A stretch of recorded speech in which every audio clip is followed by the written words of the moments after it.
Party's not a party's a man who fights crime, and we're gonna watch him fight for a minute at a time with John and Howell and a guest who doesn't rhyme. It's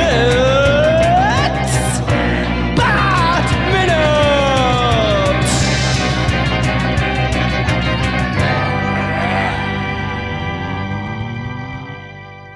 Attention, citizens of fair Gotham, and welcome once again to Bat Minute Forever, the show that hangs out at a hell of a lot of biker bars. Thank you very much. I am one of your hosts, John Parker. And I am still halfway to Metropolis, but I can't get away from this movie. I am the co-host, Niall McGowan. And do you want to get away from it now? Do you want to? No. I've seen just today sort of anti-Batman Forever rhetoric within the listener's cave. And let me tell you, I ain't here for it. You clean up your language in there, mister. Yeah. It's George Hendricks. But turns out he didn't even watch the movie before he came on. I didn't even realize that. That's fine. We have a guest who hopefully will be positive. Who knows? Don't feel any pressure to be. We are joined today by Jonathan Howell of the Minute Impossible podcast. Hey guys! Hello. Hey. I almost wanted to start with a Thanks for, by the way, every day I listen to this stupid podcast, that's in my head all day long. Yeah. You guys, I think I forget it during the day, and then it comes back, because I listen to your podcast about every day. I'm not current, but I do listen every day to one episode, and I'm like, damn it! It's in there again. I love it. Well, now that I'm finally over my insane illness, I'm gonna add my own little one to the end as well. Ooh, we should do like a 3-part harmony. Oh, We should just so Jonathan can't avoid it, just randomly insert it into episodes at certain points where it's like he thinks I won't listen to the end. Oh, that'll become your bleep. yeah. You just put that in every time. The whole thing. Yeah. Oh God. But anyway, this is minute 43. I don't know how we're here, but the minute starts with lies, deception, and it ends with a promise of petrol. Now you just got me. I'm just going to want to talk about friggin' Forrest Whitaker. He is the greatest thing. When we first saw that movie in the cinema, I thought, like, what the hell is he doing? And then with every subsequent viewing, like, I just fall head over heels in love with him. Oh, yeah. Who doesn't love Forrest Whitaker? He's great. He's super weird. I'm loving the fact that is his career now, too. He's just like, he shows up in Black Panther. He's doing some other weird crap. Like, he's just like, you're just sitting there like, okay, I'm here for it. And he's weird. He's weird in Black Panther, too. Yeah. I think he's just a weird dude, and that's cool. I'm okay with weird. One guy who is apparently very, very weird, as we've talked about throughout the entire show, Val Kilmer here. Yeah. Oh, man. This is where we get some really good Bruce Wayne minutes this week, and yes. I'm excited to be here. I've got weird Bruce Wayne, very stoic, and I've also got sideburns. God, Chris O'Donnell sideburns. Before this airs, obviously you guys don't tape these live. I will try and find a picture of myself in college with those sideburns, and it is bad. Oh no, I like it. We might as well get this out of the way. Come back. We'll get this out of the way right away, right? Uh-huh. Niall was unaware that in the 90s, Chris O'Donnell, and this whole look, this whole vibe, was like super sexy. This was... Yeah, this tight he's the little hot hairdo. guy. He's not... His hair's not... He's not a crew cut. He's got hair on top, but it's short on the sides, and you let your sideburns go down into a little... And you had to do them like Star Trek style. They had to have a little... They couldn't be straight across. Otherwise, they almost turned into mutton chops at that point. Yeah, that wouldn't be cool. No. Now I'm kind of worried about you saying, oh, it's a picture of you with those sideburns. It's like, no, I bought Chris O'Donnell's sideburns off Yes, I skinned Chris O'Donnell. I scalped him and took them from him forcefully. That's why if you watch NCIS LA now, you're like, why is that guy going around with his brain hanging out? It's like, oh, that's Chris O'Donnell. That's a toupee. No. Ah. Yep, he had his head I'd be so restored. upset if I found out he wears a wig. Oh, yeah, it would be bad. Oh, no. Like here. Like, it's just... No! Well, he is, like, clearly a 45-year-old man now. Come on. Yeah, that's the thing. It's like, oh, yeah, he's like a receded hairline. Like, he's as old as Michael Goff at this point. It was between him and like Peter Cushing to get the role of Dick Grayson. This is prime him. It's Chris O'Donnell. I remember here. I'll give you my story. Since George never watched the movie before he even was on. George, come on, man. You got to do a little homework. I saw this movie in the theater on midnight showing. Oh, I went to the midnight showing of this movie, and when Batman Forever's logo came up on the screen, the entire theater screamed like we were in it to win it. We were super excited. Oh. This was in college. This would have been college. What year is this? 93? 95. 95. Yeah. So I was a sophomore in college. See, I want to go and see a movie at least once in my life with that kind of enthusiasm, because in England, you would never ever get anyone making noise. No, of course you not. won't get a cheer, you won't get a clap or anything. Like that no, doesn't no happen. emotion could be shown in a theater. No, it's considered very bad form. I remember at the end of going to like the first screening of Dark Knight Rises, and at the end of that, one guy started applauding in the cinema, and it was just like, because it just What no are you one doing? else was going. How dare you? So once in my life, I want to feel that passion. I want to be that excited about something. It was this way for me for I don't know if I told it on the original when I was I can't remember. No, I wasn't on the first season because I didn't know you guys at that point. No, in the first Batman, when I saw that in the theater and the fist of flowers pops out of the box, the entire audience screamed and then cheered because we were all like like it had gotten us. Like That's everyone the perfect reaction. Everyone was gotten, and I was. I'm trying to do math in my head. I was like 12 or 13. So I was, we were, this was adults, everybody. It's so visceral. That's a weird thing, because I remember distinctly talking about that, man, because that's one of the moments of '89, which is my favorite of all these movies. And that scene, like the bit with Vicky and Bruce before the Joker shows up, worst scene in the movie. And then I always thought that like that button was just, I think it's not so much the hands coming out with the flowers, it's Kim Basinger's swoon, because it's so cartoony. Yeah, and it's like, oh. And looking at that man, I was like, no, this is I love this movie, but that is terrible. But now to hear that apparently it worked for people. People loved it back in the day, so it's like, well, Tim Burton knew better than me, I guess. Well, now we're looking at a whole movie with that kind of vibe. Except though, this week it gets into some really dark stuff. But it does. Let's start with the minute here. Anyway, so we're back here as Dick explains that he lied. And I love the way that they all just took his word for it. They didn't bother to arrange any assistance or follow up. They just dumped him with Bruce and just left. They just sodded off. Like, here you go. Yeah, fine, bye. Is that how being adopted works? I don't really know. At this point, though, I think it is just like, oh, Bruce Wayne wants this kid. We don't ask questions. You don't ask super rich what they want. Oh my God! Some random teenager. How old is Dick Grayson in this?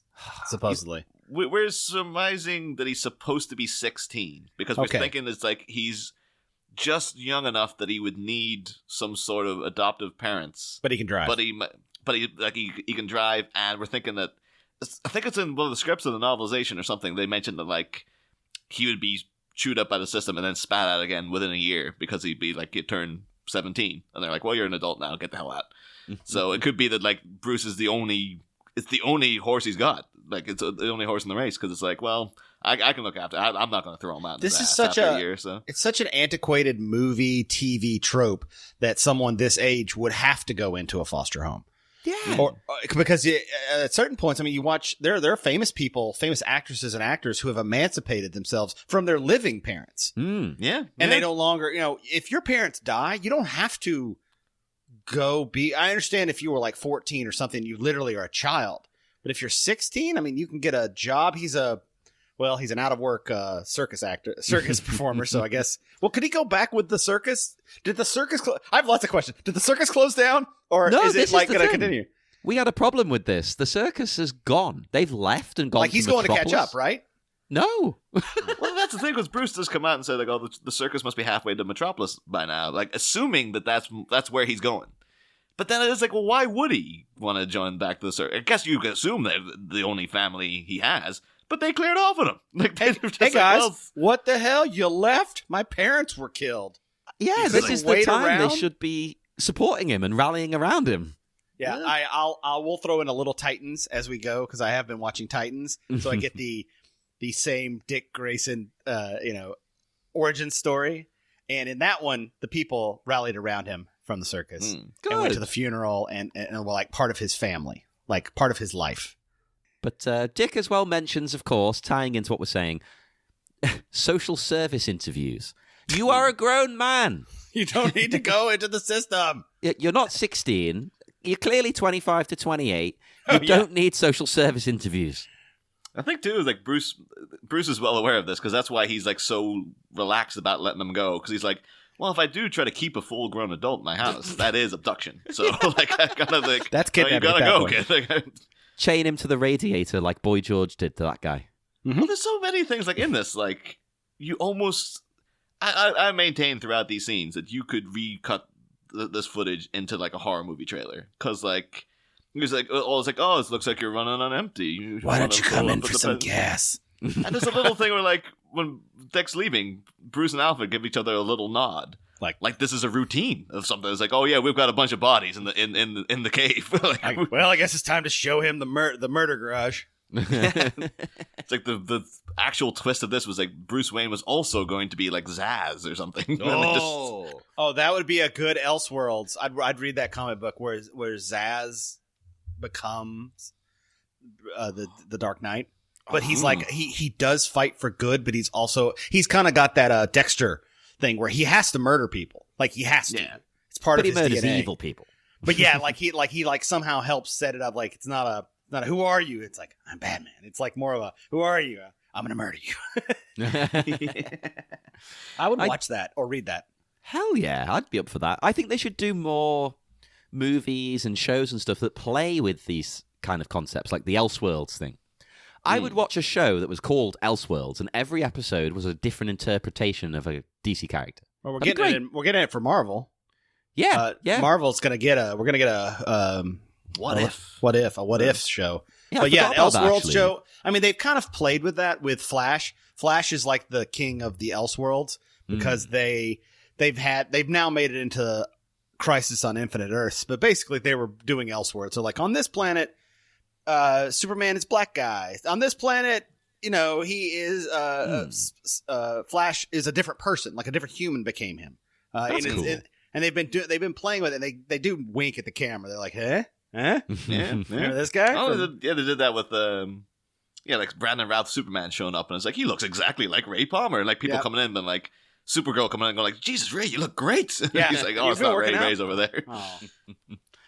Actually, and speaking about that, though, because we do actually get, like, in talking about crossovers and Elseworlds universes and all this kind of stuff, we get I think this must be, like, the first sort of indication of an expanded superhero universe in a superhero movie. We don't get another one until Clooney says this is why Superman works alone. Because, yeah, of course, Bruce coming out saying, like, oh, the circus must be halfway to Metropolis by now. Mm-hmm. Which is, like, it's a full-on, that's a nod to Superman. Like, they don't know if Superman literally exists in this universe, or if it's just, like, the Metropolis also happens to be a city. But I did do a little look into, like, just the history of, like, because I couldn't find if this was the first mention of, like, an other comic book universe in a comic book movie. But, you can trace, like, the first thing of like expanded universe movies and whatnot with them. But I mean, the first time Batman and Superman did it was they first shared a comic cover in New York World's Fair Comics in 1940, where it was Batman, Robin, and Superman on the cover together. Ooh. They still didn't feature in a story at that point, but they were on the cover together, and it was like a big deal. And then in 1952, you got the story The Mightiest Team in the World from Superman 76. They weren't World's Finest? They weren't World's Finest yet? No, not at this point. I think World's Finest came after the World's Fair thing, but it was like the Batman and Superman would be in the same comic, but not the same story. So they would have like, you can get it collected, but like they're not crossing over with each other just yet. I don't like this name, though, The Mightiest Team, because Batman can't go toe-to-toe with Superman. He's not that mighty. But that's the thing. It's like on the cover of it's really cheeseball too. Like it's like Lois Lane about to fall off a building, and Superman coming in going like, "This looks like a job for Superman," and Batman going like, "No, this looks like a job for Batman." that's the level at which Batman and Superman are equal. Is lady falling off roof? But like, I've read some World Finest where they're like, "Well, we're gonna go to the sun," and Batman's like, "Okay, well, let me get it the sun, huh? Well, let me get some sort of ship, I guess." The actual plotline of this story was that Bruce and Clark independently happened to go on the same cruise for a vacation. What? And there's like a diamond thief. Oh my! And They like for didn't know? and it's like, yeah, some random circumstances end up where like they have to share a room and end up sharing a bed. And it's like the two of them, they hate each other at first, but by the end of it, they kind of grow to respect each other. And they basically find out, like they figure out near enough instantly, like, oh, you're Batman, you're Superman. What's the deal with that? When I was laying next to you, you were hard as a rock, and I mean that by your skin, not anything else, because this is the 1950s. Well, that might be implied, though. But apparently, though, the first of the crossover expanded universe comics, though, was still around today. Archie Comics. They were the first ones to be like, oh, you got Riverdale, and then you got like, oh, Archie and his pals. What if they happen to know, like, Sabrina the Teenage Witch? Well, they happen to know. That's the thing, because like, oh, the Josie and the Pussycats feature as a band in that universe and They stuff. do. Is that Harvey? Is that DC or Harvey? Did Harvey do those? Like the cast with the Friendly Ghost? Am I thinking of? Is that Archie? Was Archie from Harvey, or were they I'm DC? not entirely sure. I'm not certain. Yeah, Archie wasn't a big thing. Still isn't over here, is it? Like No. the shows are doing quite well, but I've never seen like the comics for sale. I don't think. No, they're not a big. They were around when I was a kid, but they didn't. I mean, at that point, they were going out of. They were like, this is when you could still get a 20. Back in my day, when you get a quarter, you could spend a quarter. You could spend a quarter on it. So, but there was. I was just thinking though, because I was watching the Josie and the Pussycats movie again the other day. A great movie. Gets better every time you watch that movie. we've talked I was about thinking of that. I love it. Love that movie. But I was just thinking though, it's like, oh, that was the first shared universe comic line. Rosario Dawson's in that movie, and she's like the expanded universe tie between all the Marvel TV shows, because like she's in Jessica Jones, she's in Daredevil, it's like, oh, it's how apt is that? The star of Josie and the Pussycats would have to go on to be the linchpin of an expanded TV universe. But in their own right as Niall, well. you've got to forget those shows exist now. Never. They never well, happened. But yeah, then the first movie to do it apparently was the Todd Browning Dracula sequels, because then they started bringing back like recurring characters, the crossover with like the Universal monsters and stuff like that. So. And they're That- pretty much that worked all out- that crap, worked out and I well. love them. Yeah. Yeah. Both the old ones were crap, but we were all good with it. But the new ones were all like, the new one, we're all like, Yeah. nope. People still today, like I think like Lindsay Ellis and stuff on Twitter is just like brings up the anniversary of every year when reposts that Dark Universe cast photo. Like, remember when this was gonna be a thing? I know we say it a million times, Niall. We say it all the time, but they should have carried on anyway. Mads Mikkelsen should have been Dracula, Yeah. and Michael Shannon should have been Frankenstein's monster. Yeah. And then Tom Cruise, he could have, I don't know, he becomes a mummy, I guess, because he wasn't the mummy in the Mummy. No. But like, they Michael could have made him Shannon a is mummy. already Frankenstein's monster. We just haven't put him in a movie yet. Exactly. Before moving on, though, I should mention in the novelization there is also another allusion to Superman. Back in the scene where Bruce is coming into Wayne Tech, they have a couple of additional things. One of the big ones is Lucius Fox is supposed to be with him.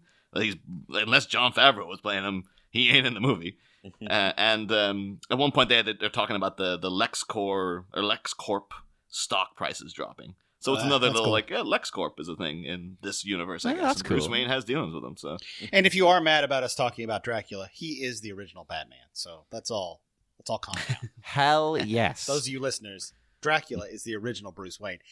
He's a billionaire. Well, whatever that is. He's from money. Yeah. He has a giant house.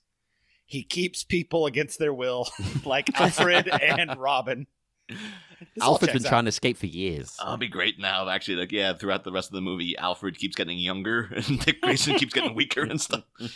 He's looking out the window. He's seeing Batman climbing up the walls. Like, what the hell is going on in this house? I can visibly see Alfred getting weaker in this scene because He's got he gets McGregor called syndrome. he gets called Al again. I can't abide this. Oh, I hate this glib. Like, I'm glad there's no short name for Bruce. I'm glad there's no Bri, I guess. There's Hey, no bro. See ya, bruh. Bruh. Different show. I'm so glad. But when he calls him Al, I hate it. I hate it. It's because he's a cool dude. I feel now like, geez, I know I'm already back against the wall in my favor of the Batmobile in this movie. I like Al. I like the Dick Grayson calls him Al. Oh, Like, that's he's his little not an name Al. for It's him. good for the character to call him Al, because the character is like a cool dude, Mister. He's a bit annoying. You know? Like all cool dudes. He's an Exactly. But that's why I'm on board with it. Like, yeah, it suits his character perfectly. And I like the fact that maybe even Alfred, he never tries to correct him on it. He's never like, hey, you call me Alfred. But like maybe he likes it too. He's like, oh, some fresh blood in the matter, like something new that I can suck on, because I'm just like, yeah, same old with stodgy old Bruce Wayne moping around the place 24/7. Call me Al. Yeah, he's gonna come in now with like a like refreshed Alfred, like wearing his own leather jacket and stuff. Like, yes, Master Bruce, I think I much prefer your new ward. I'm getting down with the kids. Yes. Well, there's an indication later on that Alfred is doing much more active stuff than we know about in the upcoming minutes. Yep, that's the first symptom of McGregor syndrome, is that you get really a lot of energy back for about a year. Well, maybe 2 years. And then it really sets in. Then it's bad. It's like Jeff Goldblum in the early stages of being Brundlefly. Yeah, when he's he's got just like eating loads of candy bars and like really hyper and stuff. That's what Alfred's high on sugar right now. Well, So they go in. They're about to go into. He's giving him all these excuses why he shouldn't leave, and we see that helmet. Is this the first time we've seen the helmet, the Robin helmet? Yeah, pretty much. And those frickin' sunglasses. Those sunglasses. I like them. I mean, well, you would. You were a very stylish person. Oh, I wouldn't go that far. Yes. They kind of remind me of Kate McKinnon's glasses in the Ghostbusters. Oh yeah, they're yeah. they do look like that. But in this movie, I'm like, oh, douchebag. These are terrible. They're terrible. with like we talked about earlier, he's a cool guy. If he was wearing, if Bruce was wearing these, I'd be like, yeah, I'm fine with them. But because this character is wearing them, I'm a big fan of this movie. Just if I haven't gotten that out clear yet, I'm a big fan of this movie. I love this movie. I love Jim Carrey. I love everything. But yeah, what Joel Schumacher or the set design or the costume designer thought was cool to put him in is hilarious. What do you want? Like aviators? Or? No, these are of the time. I mean, they did not. I mean, they literally took the glasses that we wore at that point and made them douchier. Like by making them all chrome on the sides. They look like little motorcycles, basically. Hell yeah. Hell he's yeah. cool. And I can't wear a helmet that covers my ears, bro. I noticed that, actually. It looks like a helmet you'd wear on like a bicycle. Well, I mean, guys, you don't want to deny the world that earring. Like, Wow, you true. gotta make sure that I didn't grow these sideburns out to get them covered by a helmet, bro. Bruh. Alfred, Al. I do like his plan, though, like to go out on his own. Because if you take the character at face value, he's meant to be like, he's kind of tough. He's streetwise. He'll be fine. Yeah. Bruce doesn't need to worry. Just leave him. He can do flips and things. I mean, Yeah. he's got all the tools you need to live in the world. He can do a handstand. He can. That's all you need. I guess. You can handstand, will travel. I have a strange feeling that when he went to go get a job, he's like, well, what do you need me to do? I need to take these pallets, stupid, and move them over here. And they're like, can I flip over them? I don't give a crap how you do it, bub. Just get it done. Do it. Hey, I mean, like he utilizes those same ideas when he's doing his laundry later, where he's just like, yeah, I gotta friggin' spin kick the goddamn broom. I'm gonna do all this. I'm glad I don't have those minutes, because I was just like, oh god, the fight choreography to remind us again that okay, we get it. He's agile. We got it. The most requested minute was that minute. Really? Yep. I've had to turn down several people who are like, oh, can I get him doing the laundry? He's like, no, it was called months ago. God. Well, it wasn't me. Well, we see Dick getting on his bike, and I don't think I've actually brought this up yet, because we have seen the bike, like one other scene, have we? But I've looked up his motorbike. Yes. Oh, yeah. Now, it is a 1972 Norton Commando Roadster, which, I know nothing about bikes, but apparently it's not completely stock. Like, they've customized it for Robin. Yeah. I'm calling him Robin already. Look, I've slipped into it. Now, in the world of the movie, I assume that means like Dick has done that himself. He's customized it. That makes sense with his character, doesn't it? He'll customize that. He has a lot of downtime. He's only on stage for like 20 minutes a night. Yeah. So the rest of the time is a lot of fixing the bicycle. Yeah, and he's meant to be a free spirit, a kind of a bit rebellious, not too rebellious, a kind of a bit rebellious, not too rebellious. The nice rebellious, the rebellious you can take home to dad. Well, I kind of want to see like if they made his customizations more obvious, because like we talked about last week. Apparently, at the beginning of this scene, they were like, "Oh yeah, we need to get the light and stuff," and we have like beautiful day. It'll be great. We'll get this film, no problem. And then when they got there, everything was all set up, and then they realized we didn't bring the bike. Like we got all the way over here with Dick, like the whole crew. No one thought to bring the customized bike we made. So like they had to get the producer to like speed out and find a bike to give Dick Grayson. Yeah. So I'm wondering if it's like, oh yeah, before like to like bike. Biker freak guys, or would they instantly spot like that's two completely different types of bike or something? Oh, I Maybe. Between scenes. We had that happen in our movie. We had motorcycles that changed tires the whole movie in our last movie in Mission Impossible 2 because of the terrain. So I don't think it's a problem, because they're gonna confuse it in that later Bruce is gonna let him work on another bike and he can fix that one up. So maybe like he'll be like, oh, everybody's like, oh, he's just riding the new bike he built. Yeah, it's fine. It's fine. As we're looking at this bike, I noticed earlier the really crappy lions, or whatever those are, dogs, statues. That one, you can definitely tell those they're either on a college campus or those were added just to Wayne Manor stately Wayne Manor needs things.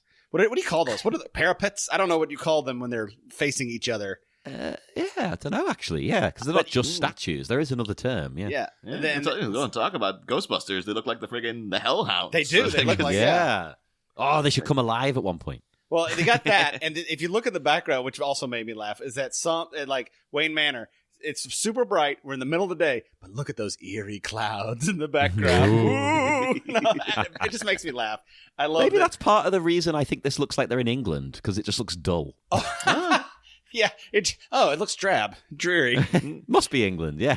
This bike was in production for 10 years. What? Which doesn't sound long to me. That's not long at all for a motorcycle. It's not, is it? But it was popular, like, all over the world. And in the UK, it won Motorcycle News' Machine of the Year award for 5 years in a row. Wow. 68 to 72. 5 of its 10 years.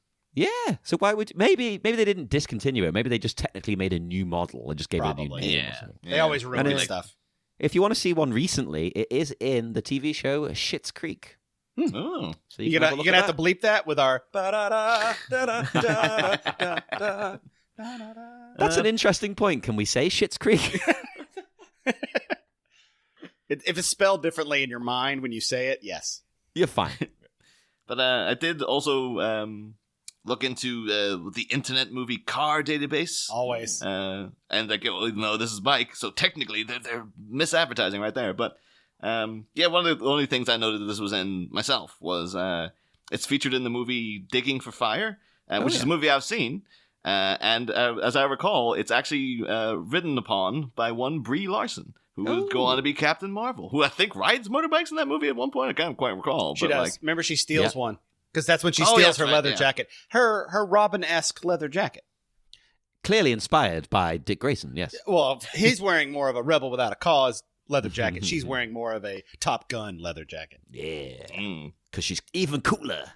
There's actually a deleted scene of the guy coming out and been like, nice bike. And she's like, oh, you hang out in a lot of biker bars and stuff. When Bruce says that he likes the bike, and his retort, which is great, is it a bad retort? One, do people that like motorcycles only hang out at biker bars? Two, biker bar doesn't sound like a thing, because at this point it's like 95?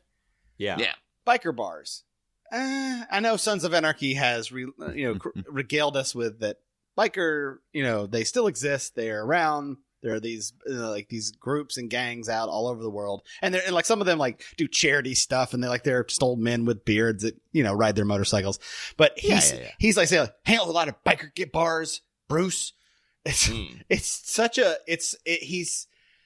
I don't know where this character. I don't know where he would hang out with a biker bar. That's what I'm just trying to get at. Is he wouldn't fit in there either? I know. Who's this pretty boy? Yeah, and is it a diss? Like. Because presumably he wants to hang out at biker bars, Dick Grayson. Yeah. So is he calling Bruce? Is he saying like? Is he doing a childish joke like, "Hey, you're gay"? Because bikers, there's like a... I thought it was supposed to be like, yeah, I guess Joel Schumacher could get away with that because it's like, well, he's an openly gay man, so he can make a gay joke.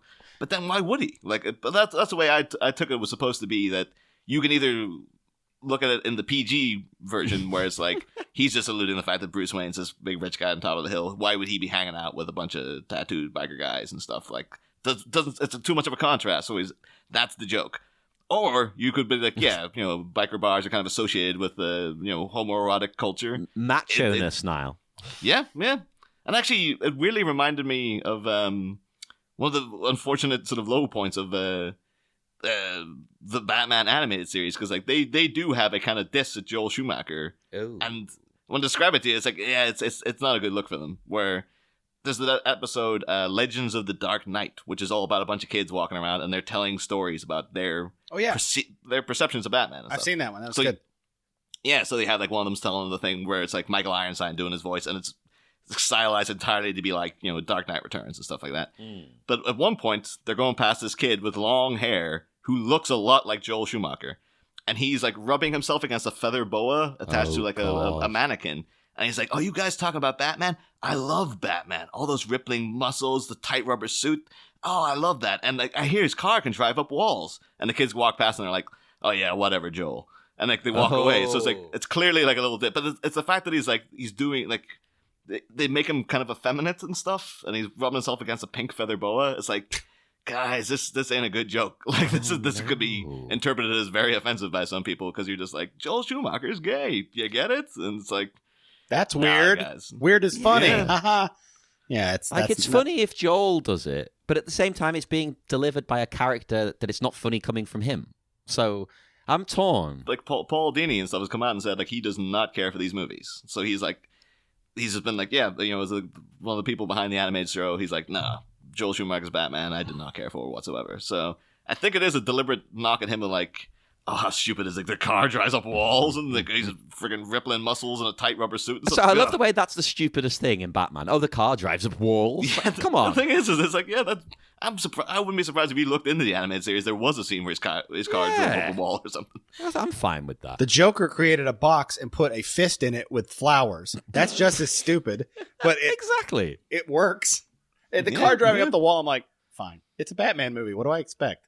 I never questioned that car driving up the wall. I was like, yep, fine. He's Batman. He does stuff like that. Although I gotta ask, Jonathan, like you may have heard on the show already, but like I and a select few, I think Molly Balin maybe had my back. I know Phil in the group, Phil Dragash, he had my back too. I'm a major fan of this Batmobile, but I know a lot of people. Oh, with the insides, like the rib cage style. Yeah. See, you've just listed the one thing I do like about the Batmobile. That's cool. The big stupid fins at the back, not cool. No, I like it. I'm sorry. No, I'm on Team Nile.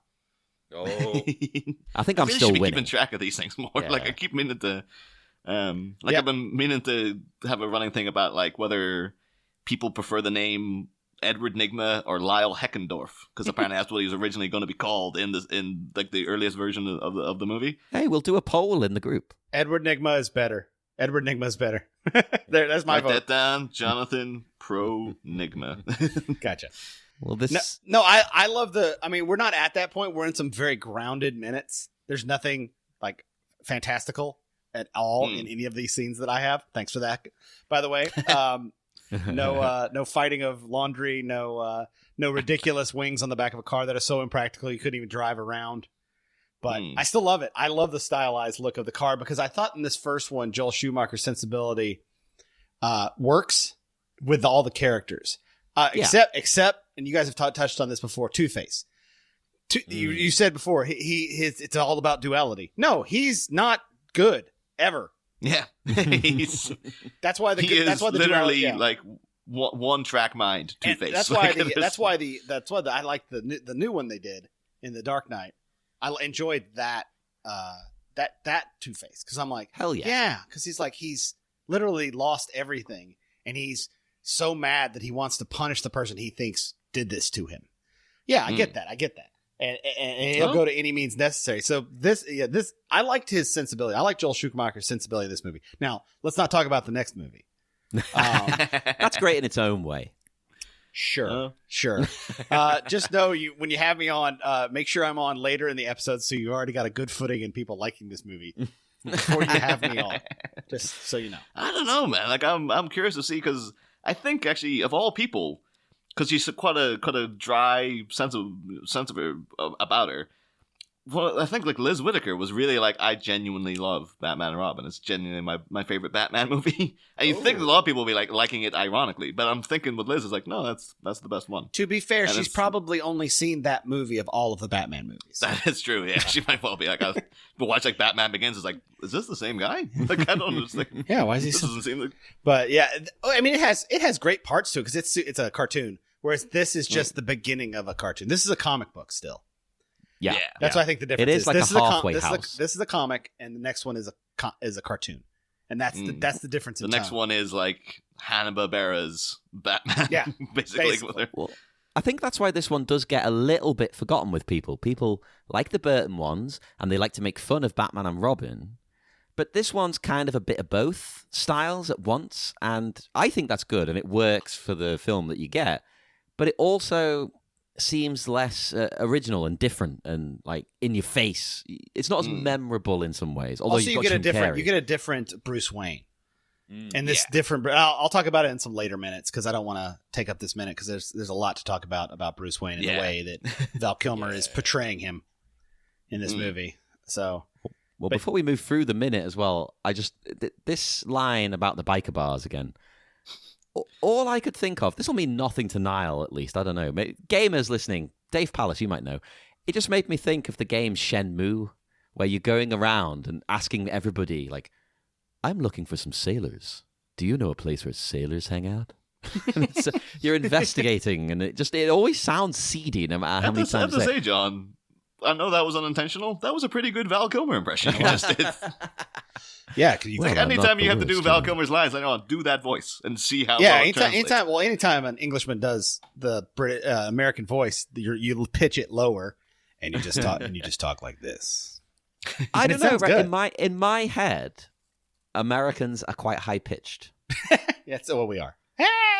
But I live in Liverpool, where everyone's high pitched. So yeah, that's what. That's because John's only American media he saw for like the first 15 years of his life was just The Nanny with Fran Drescher and Pee Wee Herman. I had a huge crush. I had a huge crush on The Nanny when I was. Oh yeah, that's because the register of her voice. It like calls to you like a siren song. You're like, oh my god, it was. She was beautiful. Oh my god, she's beautiful, and that voice, she's the complete package.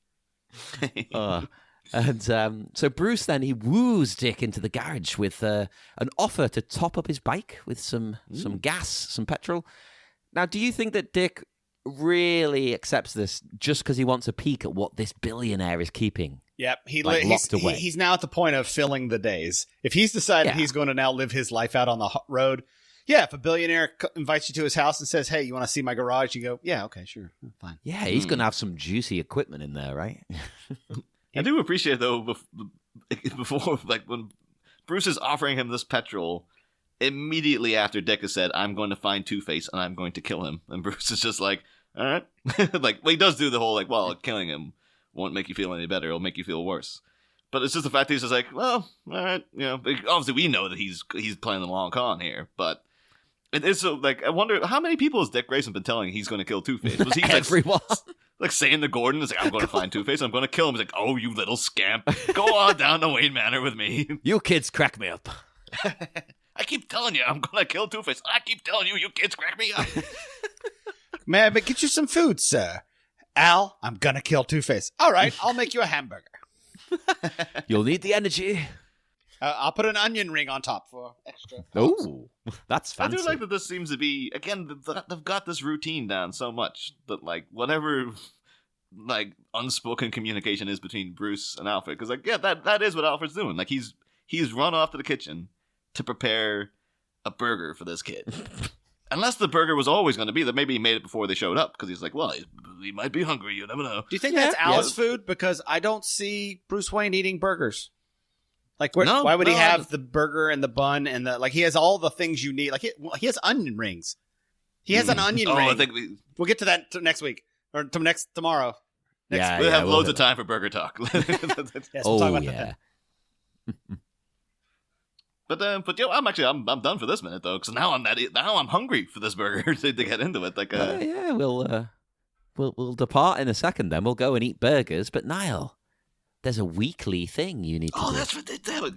It's weird that I thought like I came up with this thing, and John has to remind me to do it every week now. Where yes, of course, Jonathan. I don't know if you've. I'm sure you probably have noticed if you've been listening to the show, but of course now on Monday, pose a riddle to. Oh yes, to the guests. yes. The riddle. Yes, I'm ready. I'm ready for my riddle. So yeah, this is riddle me this. You see a boat filled with people. It has not sunk, but when you look again, you don't see a single person on the boat. Why? And this one, I will give you the hint that the wording is very important. So I'll give it to you again, but this is the exact wording. Okay, so you see a boat filled with people. It is not sunk, but when you when you look again, you don't see a single person on the boat. Why? God damn you! Oh, I know. I'm not gonna tell John. Are we not supposed to say on the show, or are we supposed to? I mean, if you want to leave it till Friday, you can. But Yeah, you can I'll leave come it out till with it Friday. now if you want. Oh, Okay, yeah, we'll do it. I'm in suspense. I'll 'cause tell I John can't on figure it Friday. out. I know what it is. It's the way you said it the second time. Although we recorded with the last guests, like one of them was like, "Oh, I got it," and then on Friday they laid it out on the table. I was like, "No, that's not the right answer." It's like, oh, God damn it! So Yep, I may be wrong too, but yeah, Oh, don't well. get cocky. We'll leave that hanging and we'll head off into the dark, dark night. Jonathan, would you like to tell people where they can find you and your show online? yeah, we're Minute Impossible. We do a podcast like you guys, except we talk about the spy movie franchise, Mission Impossible, 1 minute at a time. Woo. Both Niall and John have been on. My kids yelling in the background during my plugs. Both. This show is a love letter to Tom Cruise. We love the movies, but they're also just like your guys' movies. They get ridiculous. Yeah. In the best way. Yeah, in the best way. And we're about to start the when this comes out, we're on the J.J. Abrams version of Mission Impossible 3. Before we have any sort of names, we're not at Ghost Protocol. We haven't ditched the numbers yet. So this is the last numbered movie. I always forget he did 3. That's another franchise he resurrected. That's the thing. J.J. Abrams coming into a third entry in a franchise. What could go wrong? What could ever go wrong? Niall, are you still smarting from the Rise of Skywalker? It feels as if J.J. Abrams just didn't like Mission Impossible 2, and now he's made Mission Impossible 2 and 3 as the same movie. Oh, God. On that note, then, before our arguments kick off, we will go. Come and check us out on Facebook at the Bat Minute Listeners Cave. Send us a tweet at Bat Minute and, sign up to our Patreon. You can get more wonderful content, fun episodes, all kinds of weird crap. Sometimes we'll even pose it to you, the listeners, and you can choose what we watch. Sometimes, within reason. So do that, everybody, and we'll see you again on Wednesday for more Bat Minute Forever. Next time, Holy Motoring Menagerie! A showcasing of scooters starts a cycle of persuasion as Bruce makes a bid to get a future ward on board. But with the miner's mind now moved away from meditations on murder, can a momentous merger be melded via burger? Find out Wednesday. Same Bat Pod, different Bat Minute. Ba-da-da, ba-da-da-da-da-da-da, ba-da-da.